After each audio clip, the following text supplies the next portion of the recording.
من الشباب الجزائري المتحصلين على شهادات بالجامعات والمعاهد بمختلف دول العالم يواجهون شح البطالة لامتناع وزارة التعليم العالي منحهم شهادة معادلة تسمح لهم باستكمال دراستهم. سيد أحمد هديبل يفصل في الموضوع.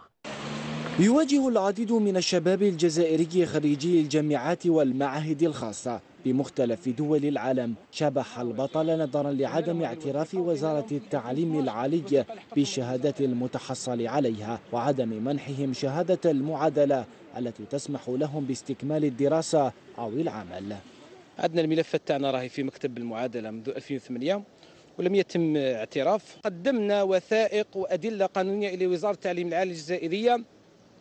الوثائق هذه تبين بأن جامعة الجنان اللبنانية معترف بها في البلد الأصلي بوزارة التعليم العالي اللبنانية وخاضعة للمقاييس المعمول بها وفقا للاتفاقيات المبرمة مع منظمة اليونسكو. أكثر من 80 أستاذا هم خريجي جامعة الجنان اللبنانية لم تمنحهم وزارة التعليم العالي شهادة المعادلة منذ 2008 بحجة أنه غير معترف بشهاداتهم رغم أنها كانت تمنح من قبل.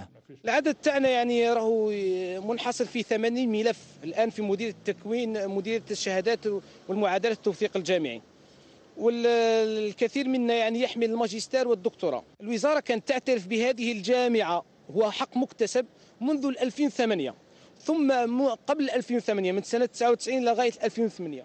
اتصلنا بوزارة التعليم العالي للاستفسار عن وضعيتهم إلا أن مسؤولون بالوزارة رفضوا الحديث عن الموضوع.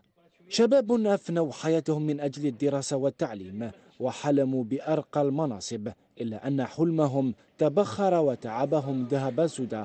فهل ستلتفت لهم سلطات تتغنى بشعارات على شاكلة الجزائر أبوابها مفتوحة للأدمغة والكفاءة المهاجرة؟